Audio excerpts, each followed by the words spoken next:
దేవునికి మహిమ కలుగునుగాక. ప్రభునందు ప్రియమైన సహోదరి సహోదరులకు ప్రభు పేరిట నా వందనాలు తెలియజేస్తా ఉన్నాను. ప్రత్యక్ష గుడారము అనే అంశమును మనము నేర్చుకోవడానికి ఇష్టపడుతూ ఉన్నాము. ఈనాటి అంశము కొరకు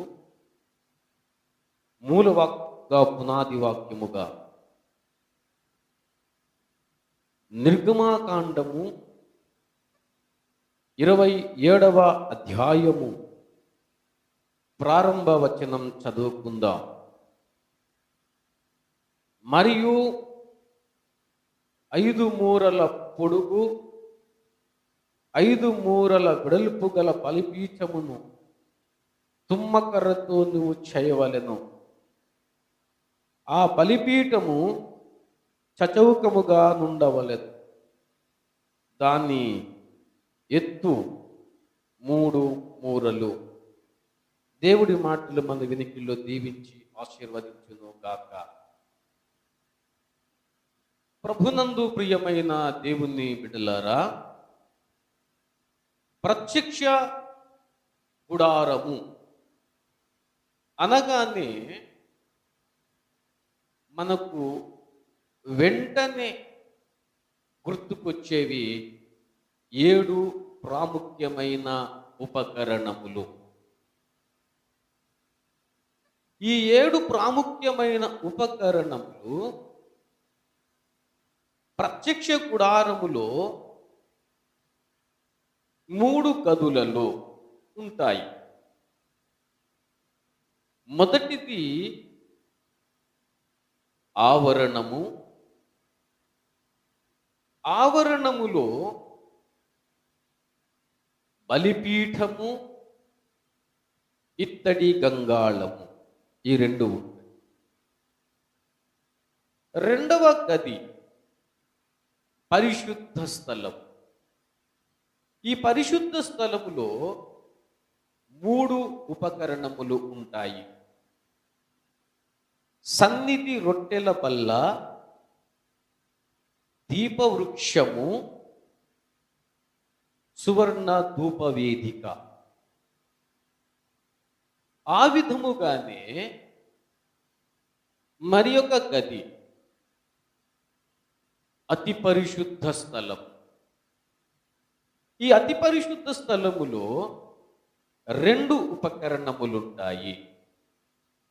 మందసము, కరుణాపీఠం. మీకు అర్థం కావడానికి 3 గదులు అన్నా.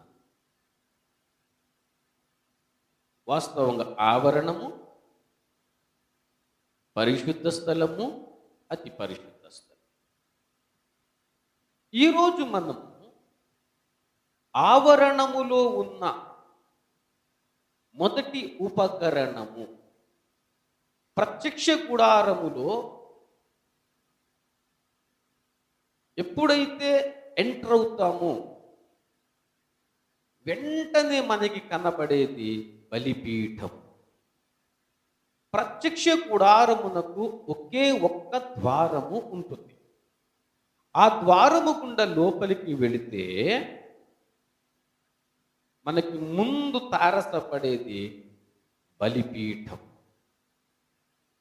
ఈ బలిపీఠమును తుమ్మకర్రతో చేయమని చెప్పారు. తుమ్మకర్రతో చేయాలి. తరువాత దానికి ఇత్తడి రేకులను పొదగాలి. బలిపీఠమునకు చేయబడిన చిన్న చిన్న ఉపకరణములు ఏవైనా తీసుకోండి, మోతకర్రలే తీసుకోండి, వాటిని కూడా తుమ్మకర్రతోనే చేయాలి. ఇత్తడిని పొదగాలి. ఇత్తడిని గమనించాలి. మనకి కనబడుతున్నప్పుడు ఇత్తడి బలిపీఠముగా కనబడుతుంది. ప్రాముఖ్యముగా మీకు ఒక మాట నేను తెలియచేయాలి. ప్రారంభములో ఉన్నాము కాబట్టి. బలిపీఠమే తీసుకోండి, లేక మిగతా ఇంకా 6 ఉపకరణాలే తీసుకోండి. ఈ 7 ఉపకరణములు గాని, ప్రత్యక్ష గుడారము కానివ్వండి, ఈ విధముగా ఉండాలి అని చెప్పిన వారు, చూపించిన వారు దేవుడే. దేవుడు ఇచ్చిన నమూనా ప్రకారమే చెయ్యాలి. నిర్గమాకాండము 25వ అధ్యాయము 40వ వచనములో ఒక మాట ఉన్నది. కొండ మీద నీకు కనుపరచబడిన వాటి రూపము చొప్పున వాటిని చేయుటకు జాగ్రత్త పడు. మోషేకు కొండ మీద దేవుడు చూపించాడు. నేను దేవుడు చూపించాడని ఎందుకు అన్నాను అంటే, ఆ మాట బైబిల్లో ఉన్నది. సంఖ్యాకాండము 8వ అధ్యాయము 4వ వచనములో దీపవృక్షము కొరకు మాట్లాడుతూ ఈ మాట రాయబడింది. 8:4 చివరి మాట, యెహోవా కనుపరచిన మాదిరిని బట్టి మోషే ఆ దీపవృక్షమును చేయించెను. కనుపరచిన మాదిరిని బట్టి. ఎవరు కనుపరిచారు అంటే దేవుడు కనుపరిచి, యెహోవా కనుపరిచిన మాదిరి. సో ప్రతి ఉపకరణము కూడా దేవుడు కనుపరిచాడు. ఇక్కడ మీరు బలిపీఠము దగ్గర తీసుకుంటే, బలిపీఠం యొక్క పొడవు 5 మూరలు, వెడల్పు 5 మూరలు, ఎత్తు 3 మూరలు. ఈ లెక్క కూడా దేవుడే. అంతేకాకుండా ఈ బలిపీఠమునకు ఇంకా కావలసినవి చిన్న చిన్న ఉపకరణాలు, వాటిని కూడా లేఖనం ఉపకరణములనే పిలిచింది. ఇత్తడి జల్లెడ, బూడిదను ఎత్తడానికి కుండలు కాని, గరిటెలు కానివ్వండి, ఇవన్నీ కూడా ఉపకరణాలన్నీ కూడా ఇత్తడి. ప్రియ దేవుని బిడ్డలారా, పాత నిబంధన కాలములో సీనాయి కొండ మీద దేవుడు చెప్పిన మాట, నేను వారిలో నివసించుటకు, వారి మధ్య నివసించుటకు నాకు ఒక ప్రత్యక్ష గుడారమును చేయమని చెప్పారు. అయితే ఈనాడు ఆ ప్రత్యక్ష గుడారము కానీ, ఆ బలిపీఠము కానీ, మిగతా వస్తువులు వేటికి సాదృశ్యమై ఉన్నవి. ఎందుకంటే మనము క్రొత్త నిబంధనలో మనం ఉన్నాం. వేటికి సాదృశ్యమై ఉన్నదో నేను తెలియజేస్తాను, జాగ్రత్తగా వినండి. బలిపీఠము ముందు దేనికి అంటే బలి అర్పించడానికి. బలి అర్పించడానికి వారి వారి అంతస్తులను బట్టి, వారి వారి స్థాయిని బట్టి కొందరు కోడె దూడలను, మేకలను, గొర్రెలను, పావురములను ఇలాగూ వారి వారి స్థాయిని బట్టి తీసుకొని రావడం జరుగుతుంది. ఎందుకు అంటే పాప పరిహారము కొరకు. లేవియా కాండము 1వ అధ్యాయము దగ్గర నుంచి 7వ అధ్యాయం వరకు జాగ్రత్తగా చదివినట్లయితే, బలిపీఠము మీద అర్పింపబడే ఆ బలి పశువులు ఏమిటి, ఎందుకొరకు అర్పింపబడుతున్నాయో మనకి స్పష్టముగా వ్రాయబడి ఉన్నది ఆ 7 అధ్యాయములలో.